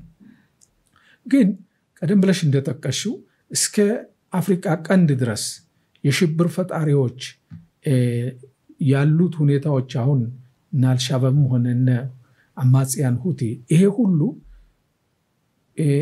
የዚህ ሁሉ የጸረ ሰላምና የጸረ ብልጽግና የጸረ እድገት የሽብር ፈጠራን በዓለም አቀፍ ደረጃ እኮ የምትመራውና የምታካሄደው የአሁን ያለው የኢራን ሬጂም ነው የኢራን መንግስት ነው እና ስለዚህ ይሄ ሁኔታ እንግዲህ እነሱ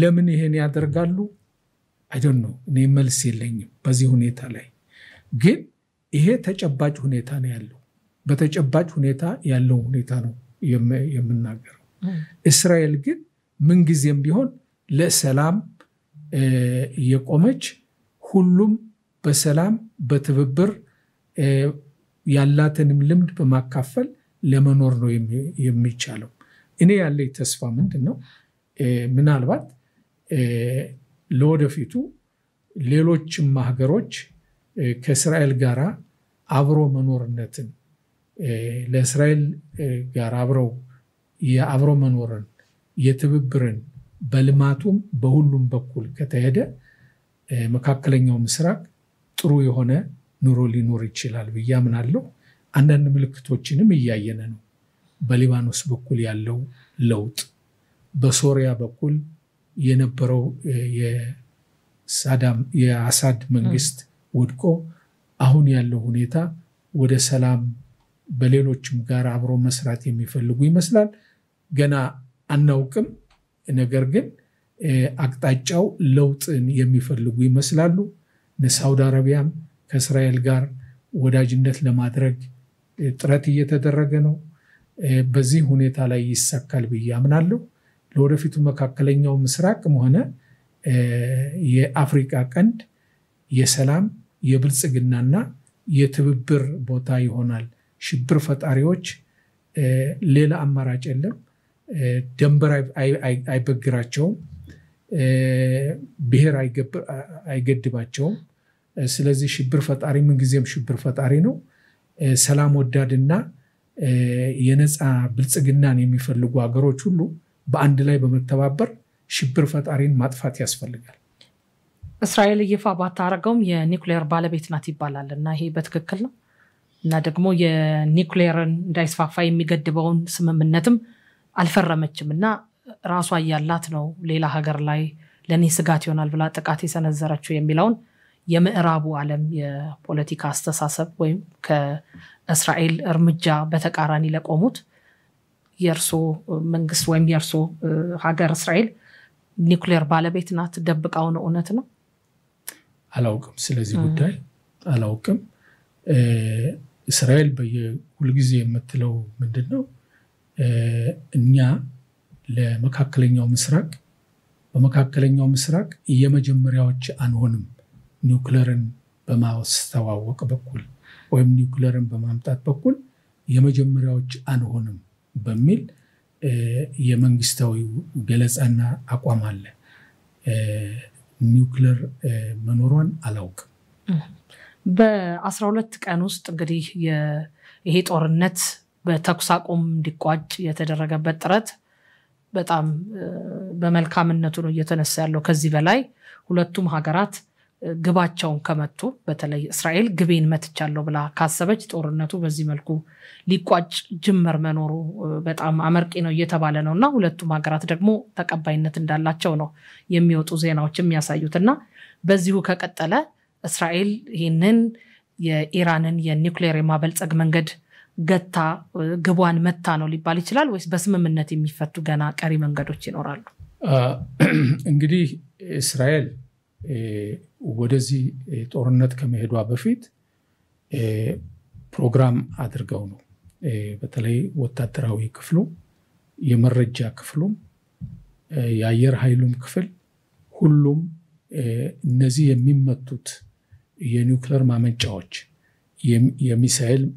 ማምረቻዎች እነዚህ ሁኔታዎችን በመረጃው ባለው መረጃ መሰረት ታውቀዋል ምን ያህል ጊዜም እንደሚወስድ ተገምቶ ተዘጋጅቶ የተሄደበት ነው በአሁኑ ደረጃ እስራኤል ከጠበቀችው በላይ ከገመተችው በላይ ስኬታማ አድርጋ ሁሉንም በፕሮግራሟ መሰረት አጥፍታለች ምናልባት አሜሪካኖችን ፕሬዚዳንት ትራምፕንም ለናመሰግነው ይገባል እናመሰግነዋለን ምክንያቱም የሱ ውሳኔና የአሜሪካ ሰኔ 22 በፈረንጆች አቆጣጠር ቅዳሜ ሌሊት ገብተው እነዚህን 3 ቦታዎች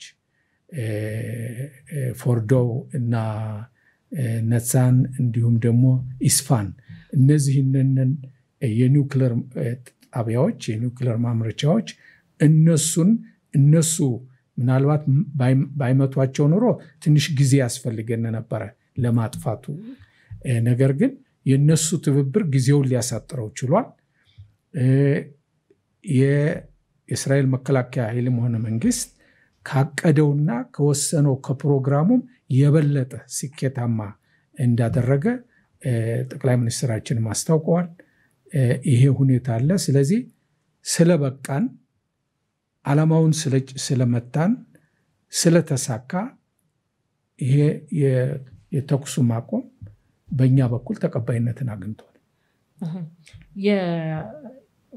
ወደ አፍሪካ በተለይ ወደ ኢትዮጵያ እንምጣና እስራኤል ከአፍሪካ ሀገራት ጋር ያላትን ግንኙነት ለማሻሻል ቅድሚያ ተሰጣቸዋለች ተብለው የተለዩ ዘርፎች ካሉ እሱንም እንዲገልጹልኝ ነው። በኢትዮጵያ ሰላምን በማምጣት ኢትዮጵያ የተረጋጋች ሀገር እንድትሆንም ደግሞ በትብብር የምትሰራባቸው ዘርፎች ቀድሞ ከገለጹት ባሻገርም በተደጋጋሚ የሚወጡ መረጃዎች እንደሚያሳዩትም ሰላምና መረጋጋት እንዲኖር በመክክር የሚፈቱ ችግሮች እንዲኖሩ ከጠበንጃ የራቀ ኃይል ወደ ጠረጴዛ እንዲመጣም ግፊት በማድረግ ትታወቃለችና ከዚህም በኋላ እንግዲህ ሀገራችን ኢትዮጵያ ያለችበት ሁኔታ ይታወቃልና በአፍሪካም በኢትዮጵያም ሰላምን ለማረጋገጥ ከራሷ ደግሞ ሰላም አልፋ ወደ ሌሎች ሀገራት የሚቀዳ ስራ ለመስራት ምን ያህል ነው ፍላጎትና ዝግጅቷ የሚለውን ቢገልጽልኝ። እንግዲህ ቀደም ብለን ያለውን ሂደት ስንመለከተው እስራኤል ከተቋቋመች ጊዜ አንስቶ የአፍሪካ ሀገሮች ነፃነታቸውን ከኮሎኒያሊዝም ከቅኝ ግዛት ነፃ የወጡበት አካባቢም ስለነበረ እስራኤል ገና አዲስ መንግስት ሆና እነዚህን አገሮች በግብርናው በውትድርናው መንግስታዊ መዋቅሩንም በማጠናከር በኩል ብዙ አፍሪካ ሀገሮችን ረድታለች። በቅኝ ግዛት የነበሩት ይሄ ሁኔታ እሷም ራሷ እስራኤል ያው ከእንግሊዞች የቅኝ ግዛት ነፃ ያወጣችበት በ1948 ነው ብያለሁ። በ1950ዎች እና 60ዎች ላይ ብዙ የአፍሪካ ሀገሮችን ረድታለች። በሁሉም አቅጣጫ በትምህርቱም በመሰረተ ልማቱም በግንባታው በውትድርናን በማደራጀት በኩል መዋቅራዊ ፖለቲካዊ መንግስታዊ በማደራጀት በኩል በዚህ ከፍተኛ ሚና ተጫውታለች። እነዚህ ሀገሮች እስካሁን ድረስ ከእስራኤል ጋር ግንኙነታቸው የጠበቀ ነው። እስራኤል ብዙውን ጊዜ አተኩራ በአፍሪካ ሀገሮች ውስጥ ላሉት የምትረዳው ልማትን በተመለከተ ነው።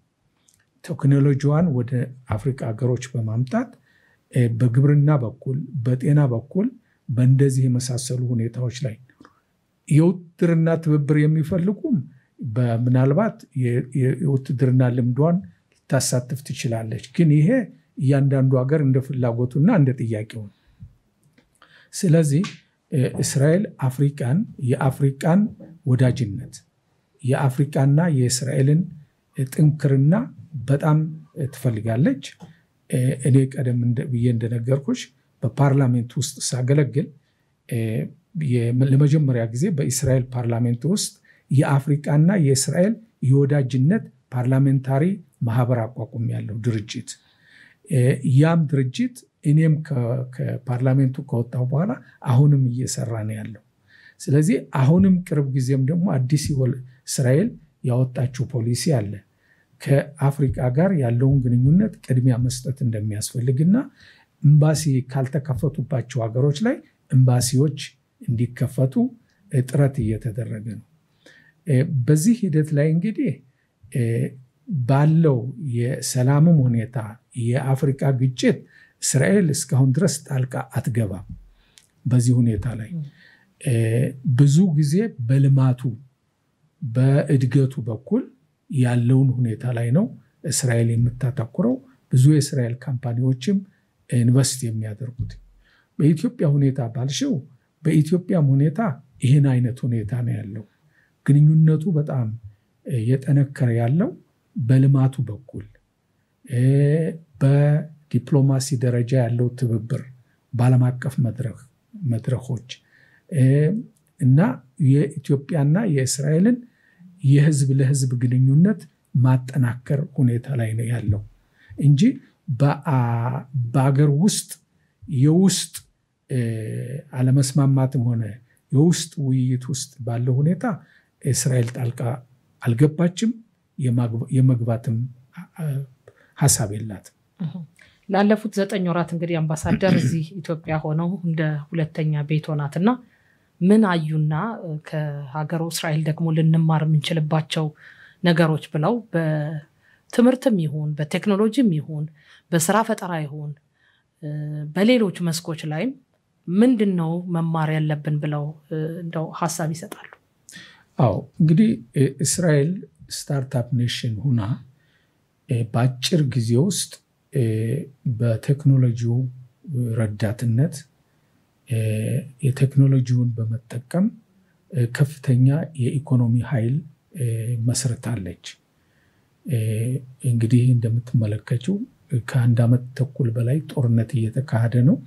የሀገሪቱ ኢኮኖሚ ጠንካራ ከመሆኑ የተነሳ እስካሁን ድረስ ሁኔታው ደህና ነው ያለው።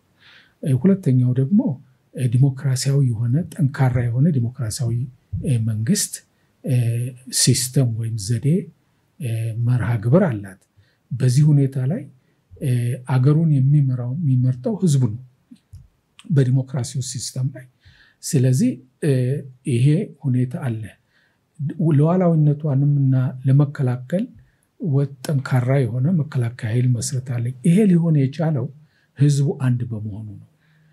ምንም እንኳን ከ100 አገር የተሰባሰበ ህዝብ ቢሆንም የህልውና ጥያቄ ስለሆነ አገሪቱ አገር ልትሆን የሚችለው ሁሉ በመጀመሪያ ቅድሚያ መስጠት ያለባቸው አገሬ እስራኤል የሚለውን ነው።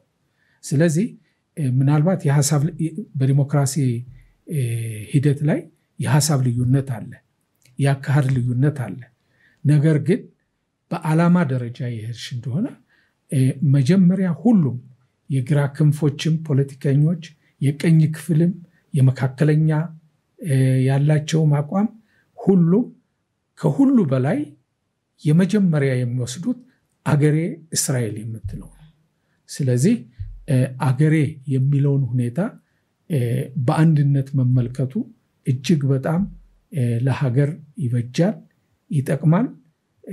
አሁንም እንኳን በዚህ 12 ቀን በተደረገው ከኢራን ጋር ጦርነት ተቃዋሚ ፓርቲዎችም ሆነ ሌሎች ከመንግስቱ ጋር በመሆን የመንግስቱን ውሳኔ በመደገፍ ህዝቡ በአንድ ላይ በመቆም መከላከያ ኃይሉ ዓላማውን ሊያሳካ ችሏል ማለት ነው። የመጨረሻ ጥያቄ ነውና ሀገሩ እስራኤል አሁን ካለባት ያለፈው የ1 ዓመት ተኩል ጦርነትም ይሁን አሁን በቅርቡ ከተካሄደው ከሌሎች ሀገራትም እንግዲህ ስጋት ነፃ ሆና እድገቷን የምታፋጥንበትና አሁን በተሻለ በመካከለኛው ምስራቅም ሰላም የሚረጋገጥበት እንደ ሌሎች ሀገራትም ደግሞ የተረጋጋ አኗኗሯን የምትቀጥልበት እንዲሆን አበክራ የምትሰራባቸው መንገዶች ብለው የተለዩ ካሉ እነሱን ገልጸውልን የቀጣይ ተስፋውንም እንደ ሀገር ይግለጹልንና በዛው አበቃለሁ። ያው እስራኤል የምታምነው በትብብር በጋራ በሁሉም አቅጣጫ መስራትን ነው። ስለዚህ በዚህ ሁኔታ ላይ ከፍተኛ ስራዎች እየተሰሩ ነው ያሉ። ከነዚህ ስራዎች አንዱ አስጊ የሆኑ ሁኔታዎችን ማስወገድ ነው። ለሰላም ጸር የሆኑትን ለሰው ልጆች ጥፋት የሆኑትን ማስወገድ ነው። ይሄን እንግዲህ በዚህ 12 ቀን ውስጥ ሆኗል። ገና ያልተጨረሱ ስራዎችም እየተሰሩ ናቸው። በተለይ በጋዛ በኩል ያለው ሁኔታ ገና ያልተቋጨ ሁኔታ ነው። ዜጎቿ ገና በእገታ ላይ ነው ያሉት። ቅድም የጠቀስኳቸው ዓላማዎች ገና አልተሳኩም። ስለዚህ በዚህም ሁኔታ እየተሳካ ነው። በአንጻሩ ደግሞ ጎን ለጎን ሰላምን ከሌሎች አገሮች ጋር ለመመስረትና ለምሳሌ ከሊባኖስ ጋር፣ ከሶሪያ ጋር፣ ከኢራቅ ጋር፣ ከሌሎችም ከሳውዲ አረቢያ ጋር እንደነዚህ ካሉ አገሮች ጋራ ከእስራኤል ጋር የዲፕሎማሲ ግንኙነት ያላደረጉት ስምምነት ካላደረጉት አገሮች ጋራ ስምምነት ለማድረግ ከአሜሪካ ጋር ሆነው እየሰሩ ናቸው። እስራኤል እየሰራች ነው ይሄን ሁኔታ። ይሄ ሁኔታ ደግሞ ሰላም ከሌሎች አገሮች ጋር ማድረጉ የንግድ ልውውጡ የልማቱ መካፈል ይሄ ሁኔታ ቆይቶ ሰላሙን ደግሞ እያጠናከረው ይመጣል ማለት ነውና አብሮ የመኖርን ሁኔታ ኮኤግዚስተንስ ይሄ አንዱ መርሆ ነው የእስራኤል በመስራት ያለችበት ሁኔታም በዚህ ሁኔታ ነው። አልፎም በኢሲያ ሀገሮች ላሉት ብዙ እየተሰራ ነው ያለው። እስራኤል የምትመለከተው ለሰው ልጆች ነፃ የሆነ ሰላም አየር የሰው ልጅ ተንፍሶ የሚኖርበት በጋራ በልጽጎ ተባብሮ የሚኖርበትን የዓለም አካባቢ ለመመስረት እየሰራች ነው ያለች። እሺ አመሰግናለሁ ክቡር አምባሳደር ዶክተር አብርሃም ንጉሴ ጥሬና አክብረው ስቱዲዮ ስለተገኙ ከልብ አመሰግናለሁ። ውድ ቤተሰቦቻችን የዛሬው አሃዱ መድረክ ከእስራኤል በኢትዮጵያ አምባሳደር ከዶክተር አብርሃም ንጉሴ ጋር በኢትዮጵያና እስራኤል ግንኙነት እንደዚሁ በወቅታዊ የመካከለኛው ምስራቅ የሰላም ሁኔታና ሌሎች ተያያዥ ጉዳዮች ላይ ቆይታ አድርገናል። ስለተከታተላችሁን አብራችሁን ስለነበራችሁ ከልብ አመሰግናለሁ። አሃዱ መድረክ በዚሁ ተጠናቋል። የኢትዮጵያን ድምጽ